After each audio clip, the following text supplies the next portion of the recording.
All right, today I'm going to tell you exactly why you keep on getting ghosted after you are sending out estimates. Okay, this is a big problem that you might have within your business. And if this is something that you have to fix it now, or else when you try to scale your contracting business, you're going to keep on leaking money month after month, year after year. Okay, because in most cases the prospect, they seem interested, right? When you come in, you give them the estimate, but then after you send them the estimate, they just sort of disappear, they sort of ghost you, and they don't sort of respond back anymore, or they might tell you they're not really interested. And if this keeps happening, I want you to understand this is not a lead quality issue. It is your sales process, it is your entire process that is the issue.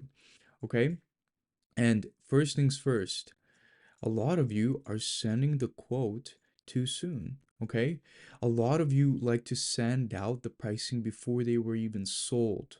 Okay, on you first, they have to buy you, and after they buy you, they have to buy your services. Okay, if you don't create trust, you don't create urgency, you don't create value, you're just going to be another number in their head. Oh, just another estimate. That's it. Nothing special about this person. If you're sending out an estimate or a quote too early, essentially it's like proposing on the first date. Okay, you gotta make sure that they're sold and that they feel that you're the best option that they have at getting the project done, okay, in the best way possible. Next thing, so you never pre-frame the price. A lot of people don't understand what they were paying for, okay? You just gave them a number, but not a story behind the number. People got to understand the reason why they're going to be paying for this price. What's the value that they're going to be getting behind? What are they getting out of it? You got to explain that to them, okay? Third thing, and I'm going to be running through these real quick. If you got any questions, just send us a DM or just feel free to ask in the comments.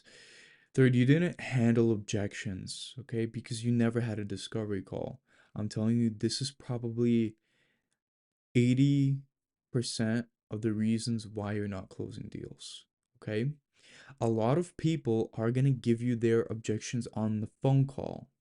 And a lot of people make the mistake of either ignoring them, which is not actively listening to the objection that the person is giving you, or they just sort of go through on the estimate a little bit and then they expect to close. No, you got to handle all the objections on the call, on the first call, even if you might not know the person. Because what if they had a bad experience in the past? If you don't address that issue and understand why that happened and tell them why you're different on the call, they're going to think that you're just another guy trying to close them. Okay. And you're skipping just the most important part of the sales process, which is understanding the buyer. You don't ask about their timeline. What is their budget concerns? Like whether they might want to speak to their husband, right? And decision making process. Like how do they want to go about this? So when they just saw the estimate, all the unspoken fears got even louder. And it's just so much that they're not even gonna get back to you because they have all these unspoken fears or concerns that you should have addressed that you didn't address. So if you don't handle objections before the estimate is going to get ignored, okay? Even if you give them the number, they're going to give you some objections. And I can tell you right now, if you don't handle objections on the call, or God, at least I hope you do it on the estimate, I'm telling you, they will not move forward. Okay, because you didn't handle their objections. You got to pre-handle them. And just to give you another tip, if you want to pre-handle objections, like they could give you an objection of I need to speak to my husband, make sure that for the estimate the husband's there. So the way that you pre-handle that objection is on the call. When you actually book in the estimate, book a time, you actually ask, make sure that the husband's going to be there, because we require everybody to be there and present when we actually give out this estimate and plan this thing out.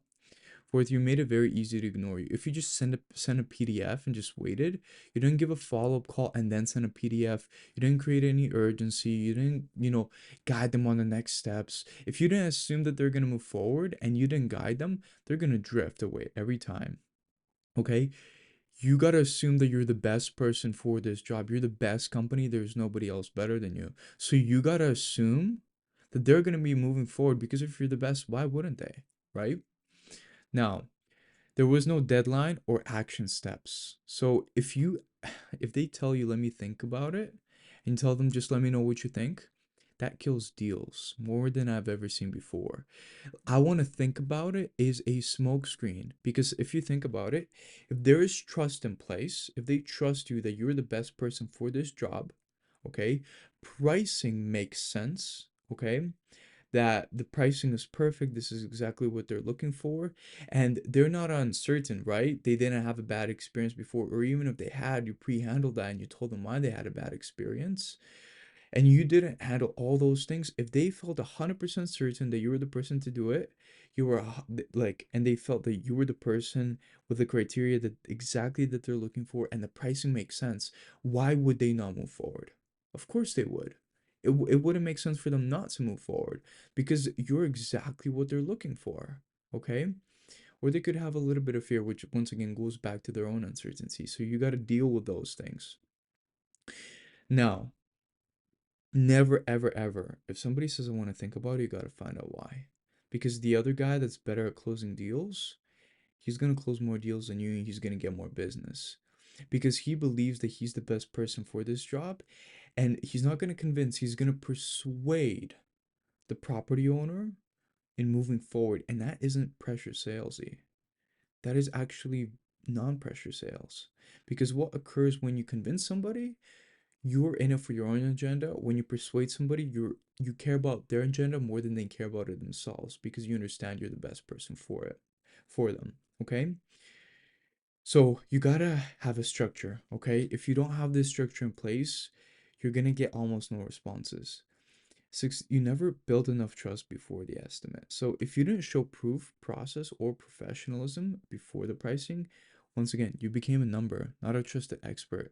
People are going to go strangers, or people that weren't really genuinely there. They were just, if you make them, if they think that, how do I put it in the best way possible? If they think that you see them as a number, their number, they're gonna see you as another estimator or another contractor. They're not gonna see you as the special person. Trust isn't gonna be built. So you genuinely have to be there for them, okay? You gotta make sure that that trust gets created.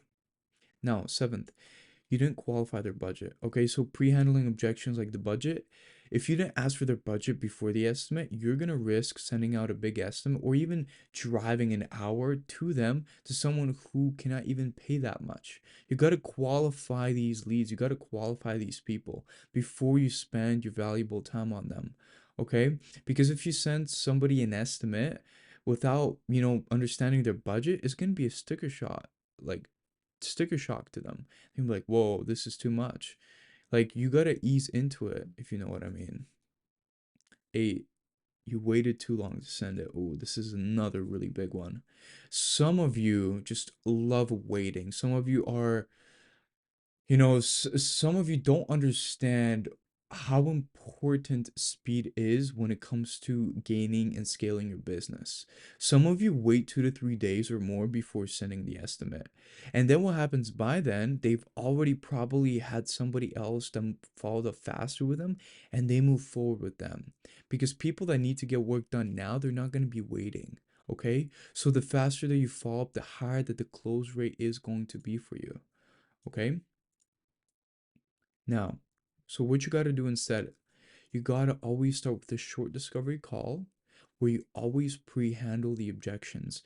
Hey, can you make sure that your business partner or spouse, whoever it may be there, all the decision makers, got to make sure that they're going to be there on the estimate, okay?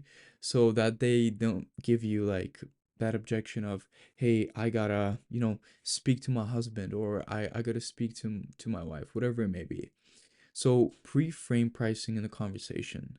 Send quotes or estimates quickly. Do not waste time. Okay. Same day or next morning. Okay.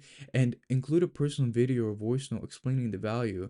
Like, don't just send them a PDF. Like, send them like a video, like a quick 1 2 minute video going through the estimate, and then going like through the paperwork. Like, make it creative. Don't be just another contracting company that's just sending them the estimate. Like, be personalized. Okay? Be different than everybody else. Set clear next steps. Like, let's reconnect Friday. Like, guide them. Guide them so that they can understand what they need to do. Okay? Because if people are confused, people don't move forward when they're confused. Okay? Follow up with structure, not just, oh, just checking in, are you ready to move forward? No, you gotta build that value. A lot of contractors also make the mistake of, hey, just wanted to check in, are you ready to move forward? Never do that. Always say, like, always assume that they're gonna move forward, like, and just call them up, have a normal conversation with them, like, just to see how things are, like, were they able to figure XYZ out? Okay? Now, if you're getting ghosted, you don't need better leads. You need a better sales process, because serious, great clients are going to disappear when you treat them like just another number or a casual inquiry. So, if you want to change your business and you want to get to that next level, that's what you're going to need to do. Let me know if you have any questions down in the comments. Hope this was very valuable to you. And if you have any questions, once again, just feel free to send us a DM on Instagram or Facebook, or just feel free to make a comment. Take care.